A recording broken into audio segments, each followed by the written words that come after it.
Olá, gente boa, tudo bom? Hoje nós vamos conversar sobre o assunto mais importante do universo, que é a relação entre o ser humano e Deus. A Bíblia ensina que entre Deus e os homens existe um grande abismo. É um abismo espiritual, é lógico. Agora, a Bíblia usa algumas palavras específicas para descrever essa relação. Em Efésios, que é um livro da Bíblia escrito pelo apóstolo Paulo, ele diz que o homem, em primeiro lugar, ele é morto. Ele diz assim: Ele vos deu vida, estando vós mortos em vossos delitos e pecados. Ué, isso é meio complicado de entender, né? Porque, como assim o homem é morto? Se ele está totalmente vivo, né, andando para baixo e para cima, aí a gente sabe que ele não está morto. Ele está morto espiritualmente. Vamos usar assim o fio de telefone. O fio de ligação entre Deus e os homens, ele está partido. Isso que significa morto. O homem não está ligado com Deus. Um outro jeito, uma outra palavra que nós poderíamos usar é dizer que o homem está vazio. Ele não tem Deus dentro dele. Eu vou desenhar aqui o homem segurando um cestinho para mostrar que ele está vazio. Tem um vazio, né, que é do tamanho de Deus também. E esse vazio precisa ser preenchido de alguma forma, nós vamos entender daqui um pouco. O texto continua dizendo que este homem ele anda segundo o curso do mundo. O que é o curso? Não é curso de faculdade, é curso no sentido de rio, de corredeira. Ele está dizendo que esse curso do mundo vai de acordo com Satanás, o espírito da potestade do ar que atua nos filhos da desobediência. Então nós vamos desenhar aqui um S bem grande e vamos desenhar um globo aqui para entender o seguinte, que Satanás ele tem uma influência enorme, gente, em toda a nossa sociedade. E ele tem uma influência muito grande nas nossas cabeças. É isso que faz esse curso do mundo, esse jeito do mundo atuar, faz a nossa cabeça. Por isso que o ser humano, nós podemos dizer também que ele é programado. Agora, se a gente parasse o estudo aqui, a impressão que dá é que o ser humano é uma vítima, né?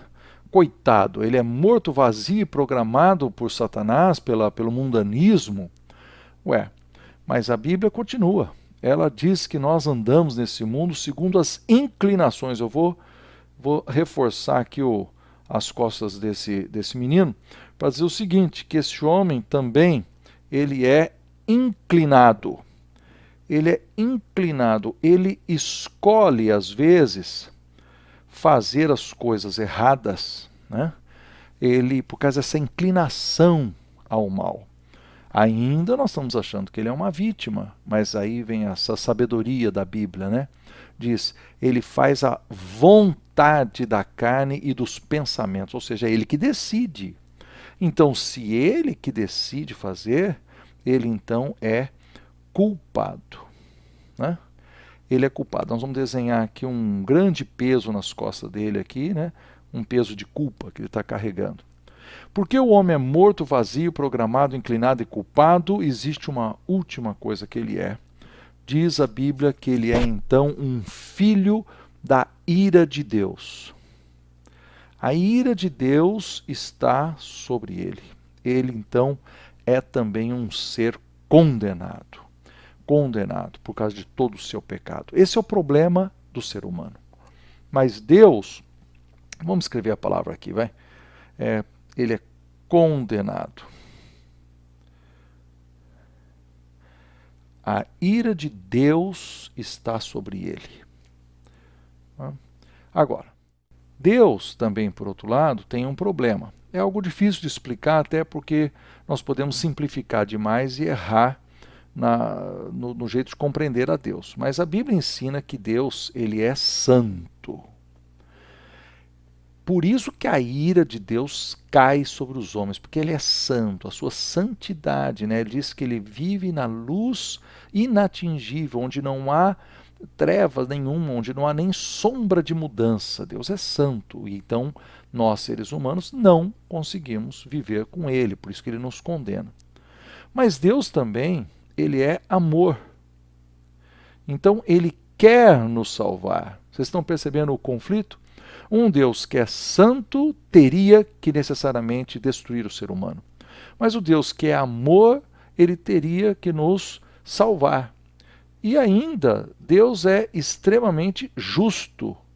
Ou seja, ele não pode escolher ser uma coisa e negar a outra parte que ele é também. Ele não pode escolher ser amor e salvar todo mundo, por exemplo, isso negaria a parte dele de ser santo. Ele não poderia ser santo e condenar todo mundo e negar a parte dele que é ser amor. Como é que Deus vai resolver isso?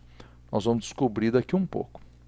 Mas o ser humano tem um jeitão, na tentativa que ele faz, para atravessar o abismo. Uma tábua que o ser humano prega aqui para atravessar o abismo é chamado de religião. Ele pensa assim, se eu for na igreja na Páscoa e no Natal, ou se eu for todos os domingos, se eu fizer um pouco mais de orações, eu acho que eu consigo atravessar para o outro lado, né? Só que ele não tem certeza, né? Ele não tem certeza.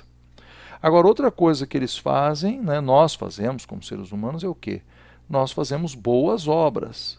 Ninguém é contra boas obras, fazer boas obras é ótimo, mas é uma tábua curta. Né? Por mais que eu faça, eu não consigo eliminar essa lista de coisas que eu sou aqui. Eu sou morto, sou vazio, sou programado, inclinado, culpado, condenado. Posso fazer as boas obras que eu quiser, eu ainda sou tudo isso.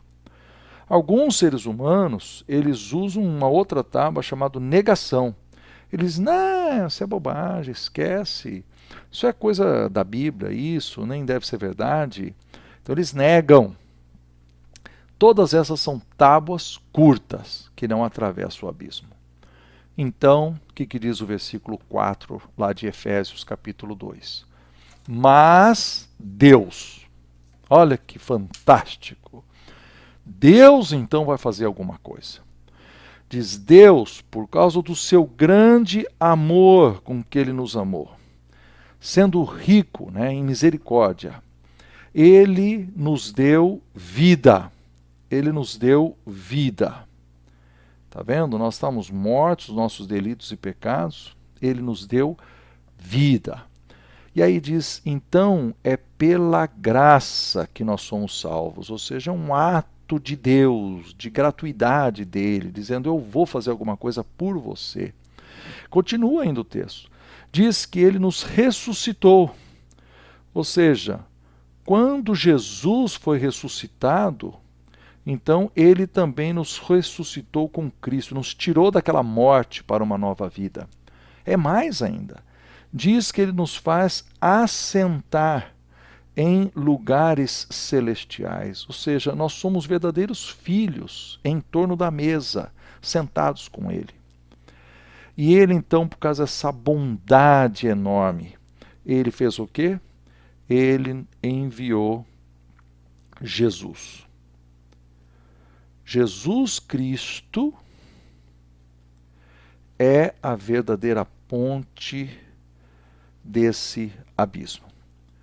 Jesus Cristo, ele preencheu o vazio que estava nos separando de Deus. Glória a Deus, que maravilha, que coisa fantástica. Jesus Cristo resolve o problema de Deus. Veja, Deus, como ele era santo, ele deveria colocar sobre nós a sua ira. Mas ele colocou a sua ira sobre Jesus. Como ele é amor, Jesus então foi a demonstração do seu amor, porque é ele que veio encontrar conosco na nossa necessidade. E ao fazer isso, ele foi absolutamente justo. Então ninguém pode acusar Deus de não ter feito a parte dele. Nós então temos uma solução. Eu vou chegar no ponto mais interessante daqui a um minuto, mas vamos ler esse versículo 8 e 9, que diz assim: porque pela graça sois salvos mediante a fé, e isto não vem de vós, é um dom de Deus, é um presente de Deus, não de obras para que ninguém se glorie. O que significa isso? Significa que ninguém um dia, gente, vai chegar lá no céu, inchar o peito assim e falar: ó, eu cheguei aqui porque eu fiz isso, porque eu fiz aquilo, eu sou o maior de todos, né? Devia mesmo ser salvo, tá vendo? Se fosse baseado em, em obras, os ricos seriam os caras que chegariam lá mais. Pessoas poderiam comprar a entrada. Seria um orgulho enorme. Então a Bíblia claramente diz: não, não por obras, para que ninguém se glorie. Ser humano não vai estar no céu baseado em obras. Então vamos voltar. Como é que ele faz então? Diz: pela graça sois salvos, diz o texto, mediante a fé. Fé é uma coisa mal compreendida. Muita gente fala assim: não, eu tenho fé. Fé é acreditar. Não, não é só isso. Vou explicar para vocês. Fé é uma soma de três coisas. Primeiro, você precisa saber alguma coisa. Veja bem,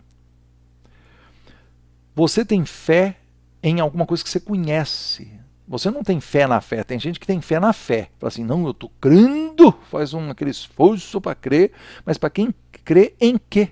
Você precisa primeiro saber. Tudo isso que eu acabei de falar para você, precisa saber, conhecer. Esse é o Evangelho.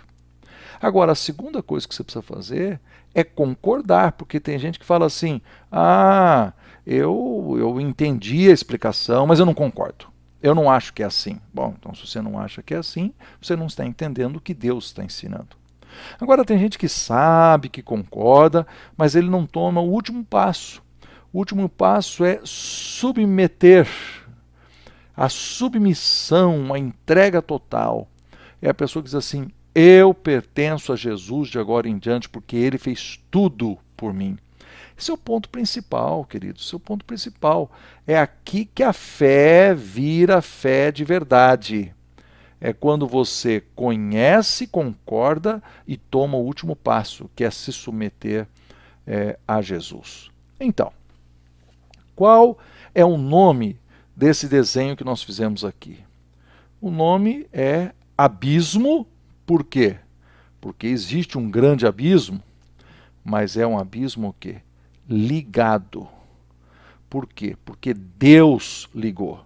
Vocês não acham isso fantástico? Então nós entendemos que a nossa situação era miserável. Nós éramos mortos, estamos mortos, vazios de Deus, programados, influenciados por Satanás, pelos demônios, inclinados na nossa carnalidade. Somos culpados porque fazemos as decisões que estão na nossa cabeça, nós escolhemos fazer errados. E por isso nós somos condenados e merecemos a ira de Deus, porque Deus é um Deus santo. Né? E nós também fazemos um monte de tentativas para atravessar do outro lado. Mas aí Deus faz alguma coisa por nós. Ele manda Jesus Cristo. E Jesus faz o serviço completo. Ele recebe em si na cruz a ira de Deus. Ele paga os nossos pecados. Essa é a demonstração do amor de Deus.